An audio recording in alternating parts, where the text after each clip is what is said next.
José Miro, estamos en el segundo programa de la Academia de Historia, nuevamente en la plazoleta Barbatusco. Creo que es un lugar muy agradable. ¿Cómo te ha parecido? Muy sabroso, muy sabroso. Ofrecieron un tintico, el patio, es uno de los lugares que están aquí, un tinto muy sabroso, muy a la bocañero, muy delicioso, me parece. Interesante, hay que echar una pasadita aquí, que no se queden en el estadio, ¿no? Jugando fútbol, sino pasen aquí hasta... Exactamente.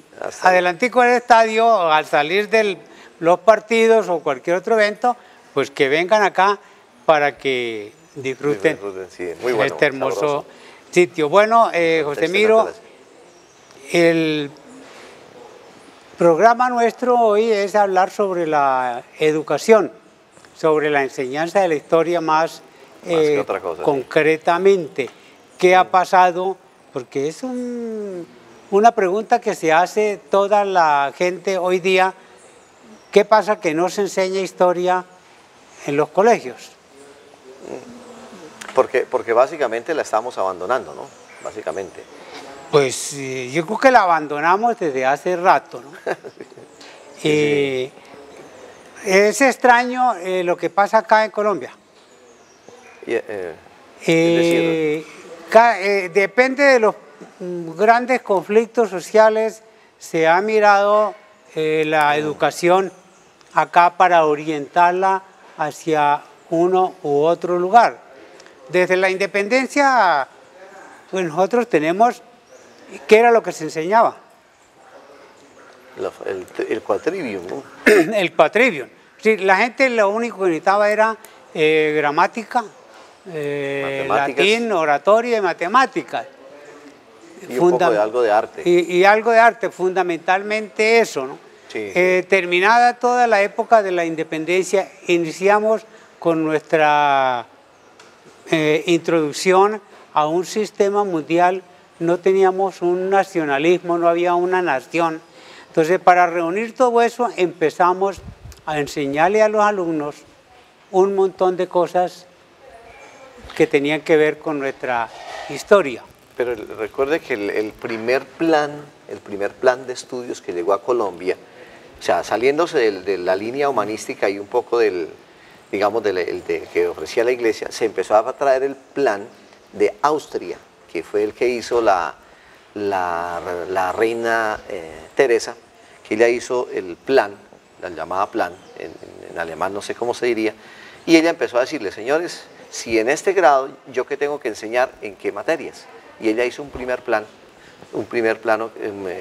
curricular, que fue el que nos llegó aquí a nosotros, como novedad, que lo aprovecharía un poco Santander, y cosa curiosa, los dos grandes colegios de Colombia, que eran el San Bartolomé y el Rosario, fueron los que empezaron a caminar con ese plan bien hechecito. Sí, era un plan orientado desde el punto de vista del liberalismo social y el liberalismo económico, ¿no? Sí.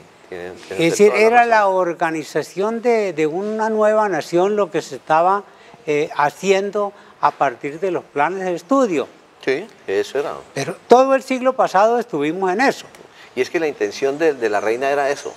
Le pregunta a sus expertos que cómo hacía para mantener la unidad de Austria.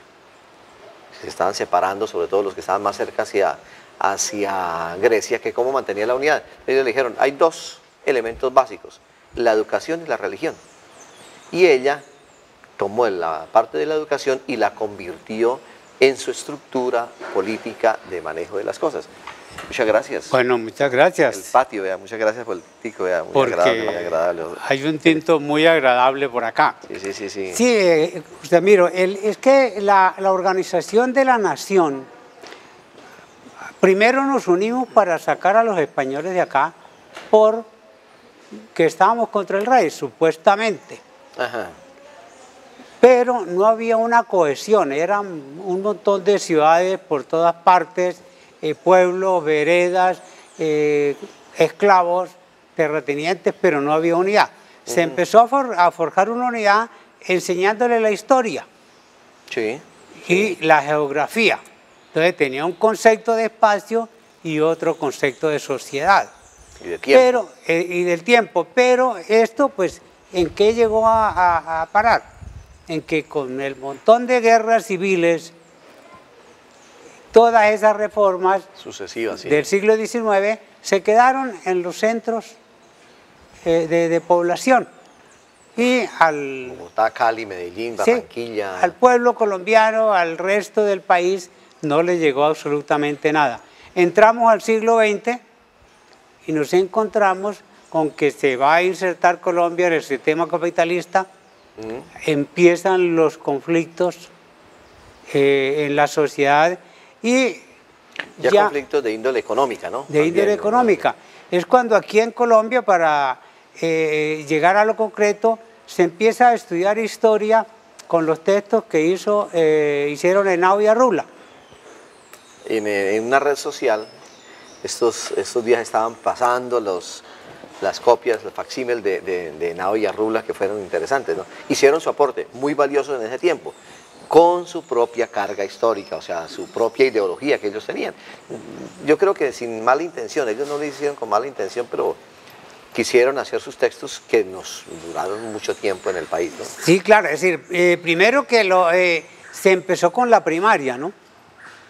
Henao y Arrula sacaron o editaron un texto para primaria, es decir, un resumen de toda la historia. Todos los eventos. De todas maneras, era una historia heroica. Sí. Iba a tratar de ensalzar o ensalzar a todos los héroes, los que hicieron la independencia, las clases sociales que manejaron todo el proceso independentista, y la labor de los otros, del pueblo, pues de las clases bajas, nunca se mencionó. Porque es que, entre otras cosas, la cantidad de gente que sabía leer y escribir no era tan grande, ¿no?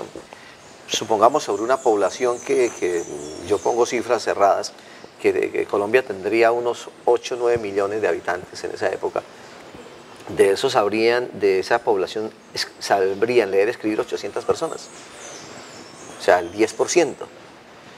Entonces ellos eran los que tenían la posibilidad de hacer la escritura de la historia y eran los que podían transmitirla. La gente sencilla no conocía más sino cuáles eran los héroes. Y es un poco también como la herencia de que los principales protagonistas eran los santos, ¿no? Entonces era como una continuidad en ese sentido, ¿no? Sí, uno ve dentro de los planes de estudio, por ejemplo, en la época de Eduardo Santos, en la presidencia de Eduardo Santos, él trató de introducir el estudio de la historia ya sistematizado en los colegios de bachillerato y en la primaria. Sí, sí. Pero pues no se tuvo mucha continuidad, empezando porque pues no había los docentes formados para eso. Entonces, sí, a cualquiera que quería trabajar de docente le encargaban de que fuera a repetir los textos de Henao y Arrula. Sí, entonces sí, era leerlo en el salón de clase y los alumnos a memorizar, pero no había ninguna actitud crítica. Nada, en absoluto. Y es que no había ni la necesidad, digamos, nadie les ponía a decir, ¿usted está pensando? No, usted está repitiendo, y si repitió, muy bien. Sí, entonces, continuando con el desarrollo de los estudios de la historia, acá se estaba haciendo ese estudio de historia. Ya en Indalecio Líbano Aguirre, hablamos ya de 1970, hacía rato había escrito sus grandes conflictos sociales, Tirado también. Todos habían hablado algo Javier ya Ocampo López, sobre una contradicción en la sociedad que había generado unos conflictos. En eso influye, sobre todo en la educación del bachillerato, la famosa misión alemana. No sé si usted se acuerda que la misión alemana nos retomó un diseño de un primer intento que hubo de organizar el currículum en Colombia, por allá hacia el 40, y entre el 60 y el 70, la misión alemana cogió todos los temas fundamentales, hizo los libritos que se le daban a los docentes para que enseñaran. Pero seguía siendo una historia narrativa. Ah, evidentemente. Sí, eso tiene usted todo. a contar todo lo que había pasado, ¿no? Sí, sí, sí. Pero resulta que la sociedad nacional y la sociedad mundial entran en conflictos. Aparece ya después de la Segunda Guerra Mundial, aparece nuestra época acá de violencia política, aparecen los conflictos con la tierra entre campesinos, aparecen los conflictos obreros y los escritores. Así sí estamos en el patio. Los escritores de nuestra historia comenzaron ya a ventilar esa problemática.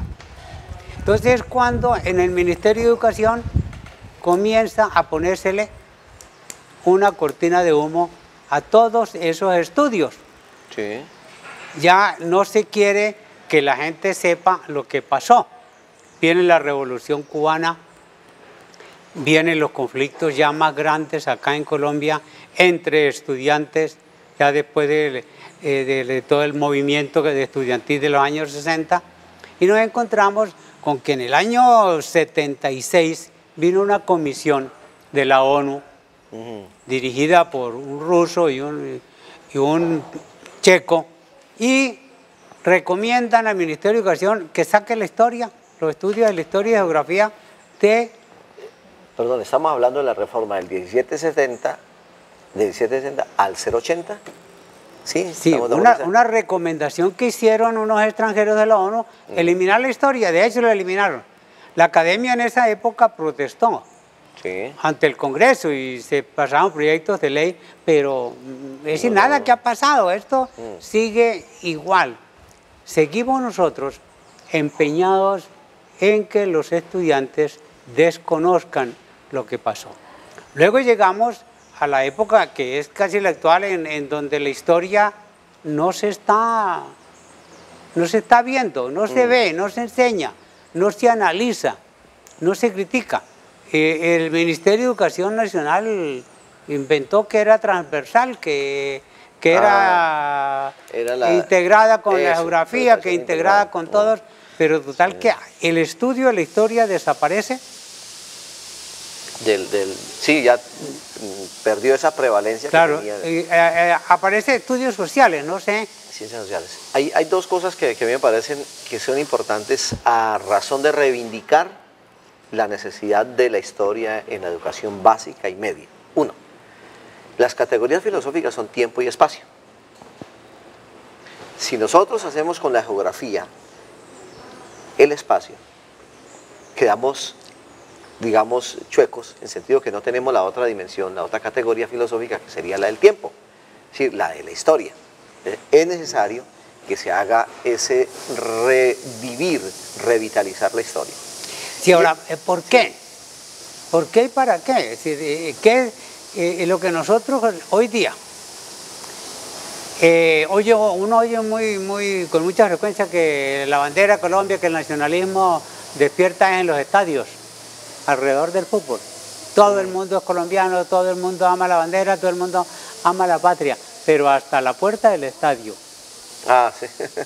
Entonces, ¿de dónde viene eso, esa falta de amor o de conocimiento de lo que pasa? Del desconocimiento que se hace en la primaria, en el bachillerato, sobre nuestra historia. Sí. Nosotros estamos ignorando la historia, estamos haciendo un poco de alumnos muy buenos para la matemática, supuestamente, muy buenos para la ciencia, supuestamente, pero de sociedad, nada. Muy poco. Yo vería que detrás de este fenómeno en el que la historia ha desaparecido y por aquel fenómeno de la integración, creo que hay el tema de los tres actores. El ministerio por un lado, los docentes por el otro lado, y el tercero, el académico. A ver, yo qué digo, el ministerio ¿qué ha hecho? Dice, señores, nosotros necesitamos sacar unos estudiantes que tengan las competencias básicas. Y le digo, entonces la competencia básica es sociales, no dice historia. No. Segundo, me va a decir el tema de los docentes. A mí me formaron en ciencias sociales y yo tengo mucha gratitud por la geografía. Me dan en clase, para el grado séptimo, me dan 4 horas a la semana. Yo tengo mucha apetencia por la geografía, entonces hago 3 horas de geografía y 1 de historia.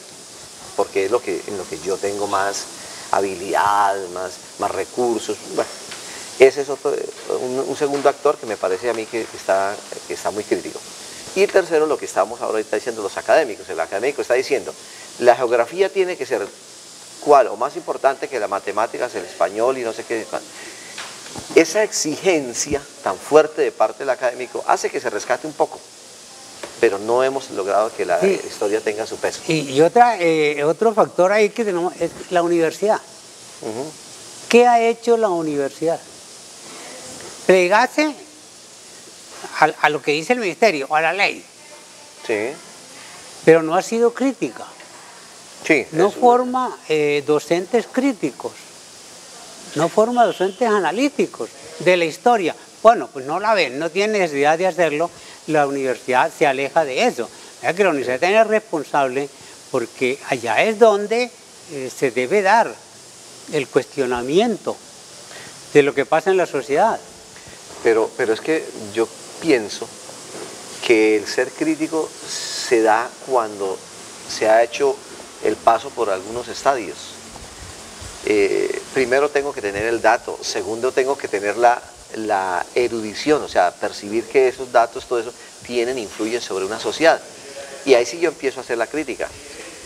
Como no hemos hecho historia, o sea, no tenemos el dato, ¿sobre cuál lo vamos a criticar? Como no tenemos una profundización en la historia, ¿con qué argumentos voy a trabajar eso? Y a mí me parece que ahí está la falla, apoyando su teoría de la universidad. O sea, la formación universitaria ha quedado un poco rezagada, entre otras cosas, cuántas facultades de educación quedan en el país.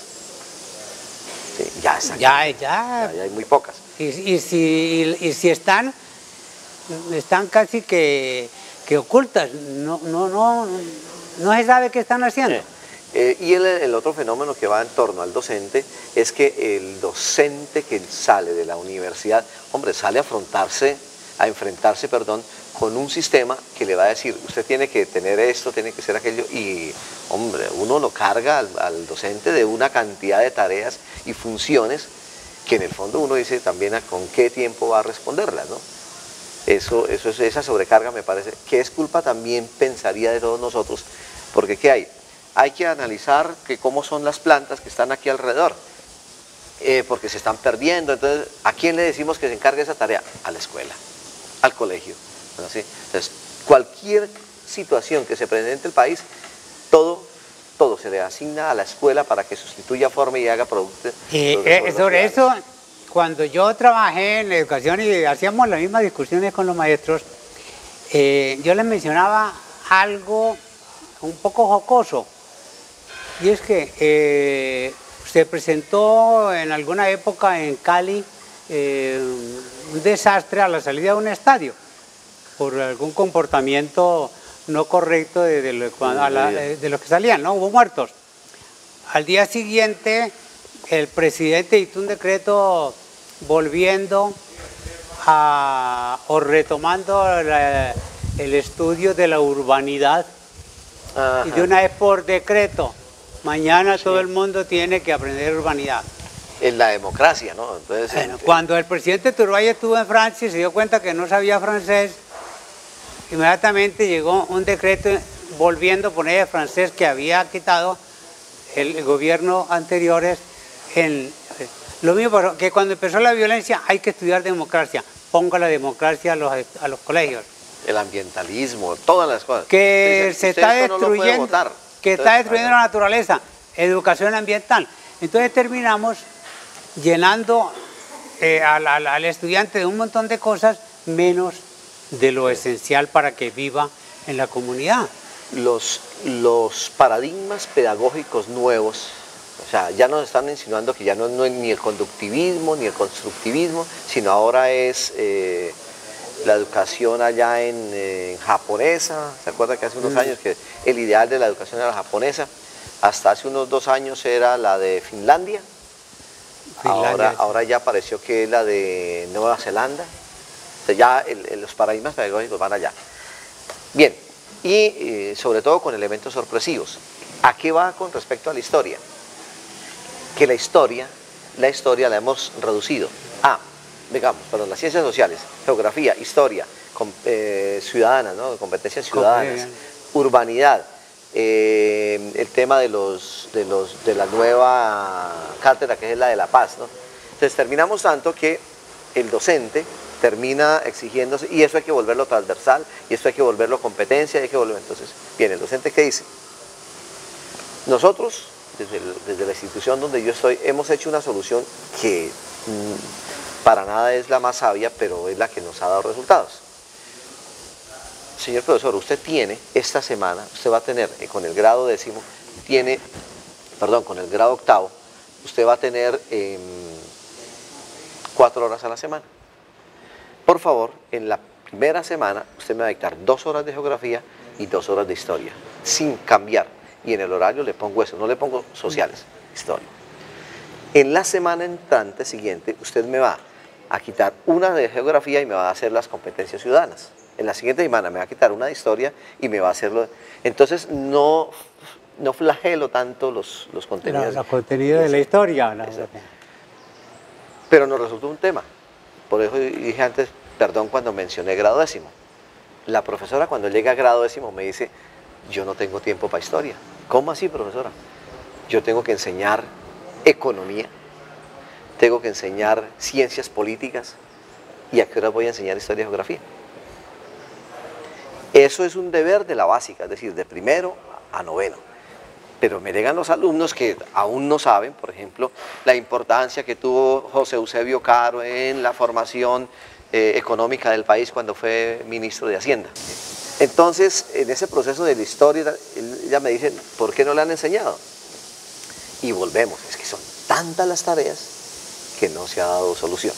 Yo creo que el ministerio no sacó la historia del pensum. Lo que pasa es que la mezcló tanto que nos da la sensación de que se diluyó. Eso pasa como con el tinto, ¿no? Le echamos el azúcar y como no la vemos pensé que no existe, pero está muy dulce, ¿no? Sí, el ministerio de hecho pues no la suprimió. Sí, pero le pone tantas tareas al docente que el alumno no va a recibir esa información. Yo vería como 2 propuestas. La una es que intentar insinuarle de manera propositiva al ministerio alguna reforma o alguna dentro de lo posible, porque está, recuerda el artículo 77 de la autonomía, insinuarle que se pudiera pues darle un poco más de importancia a la historia sin tener que estorbar con las otras áreas, ¿sí? Que se le diera, pero proponiéndole cosas concretas. Mire, por favor haga, por decir, que los dos, la intensidad horaria se separen completamente la historia y la geografía. Unas propuestas de eso, más que decir, y la segunda es que las instituciones encargadas, como la Academia de Historia de Ocaña, de los factores históricos, empezáramos a entregar materiales y oportunidades para que los docentes las aprovechen. Sí, yo creo que es decir, al ministerio toca decirles, bueno, no, nosotros no, porque la contrapropuesta desde que viene es que ustedes quieren es que vuelvan los alumnos a aprenderse cuántos muertos hubo en la batalla de Boyacá, cuántos heridos, quiénes salieron. No se trata de eso. Se trata es... Perdón la interrupción. Se oye el sonido de los pajaritos y todo eso. He visto cardenales y azulejos por acá muy cerca. Quiere decir que la naturaleza sola se va recuperando. Sí. Pues bueno. sí, entonces no se trata de que se vuelva a repetir, sino de que se analicen los hechos para que la gente tome conciencia de lo que ha pasado, porque hablando del tema hoy, la gente está protestando por los canales que están con la telenovela de Chávez. De Chávez y del otro Popeye. Ah, sí. Si queremos es que la gente aprenda lo que ellos hicieron o que lo rechace. En educación eso es lo que nosotros estamos pensando, que la gente mire las cosas con una actitud crítica. Sí. Que mire con una actitud crítica y saque de todo eso lo malo que hay para que no lo vuelva a repetir, para que no se dan las cosas.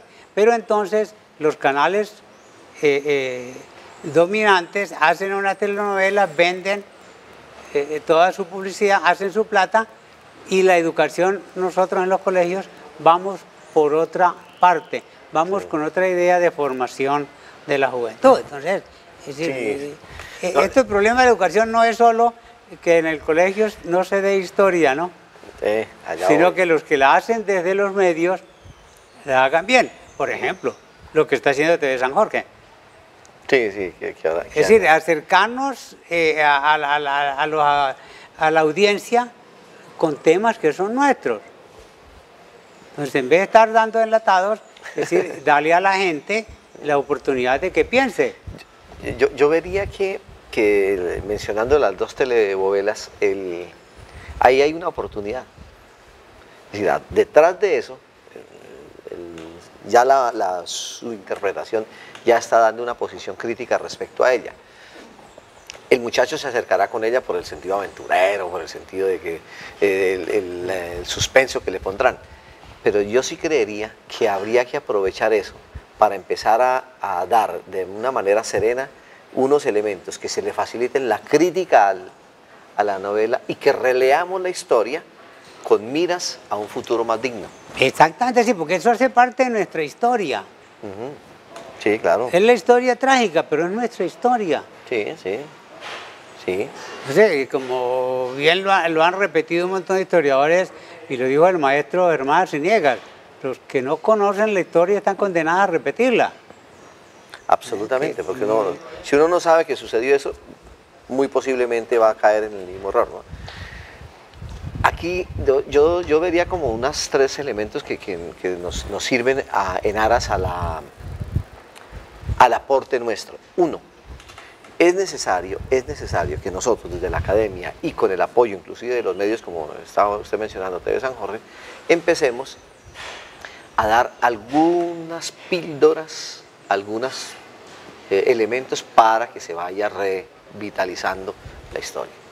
Segundo, nosotros que tenemos esa posibilidad de reflexión de tipo académico, le vayamos generando más elementos de discusión para que en la discusión después termine y se decante, quede lo bueno.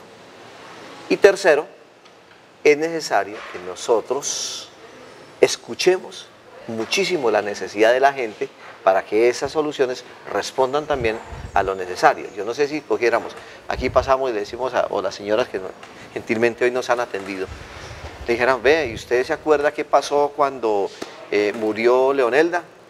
Ah, sí, murió, yo me acuerdo que en el colegio. O sea, no le dan trascendencia al evento porque no es una urgencia para ellos. ¿A qué voy? Que nos toca, nosotros que tenemos un poco más la sartén por el mango, intentar revitalizar, intentar ofrecer oportunidades y no desfallecer. Sí, mira, ahora que hablas de Leonelda.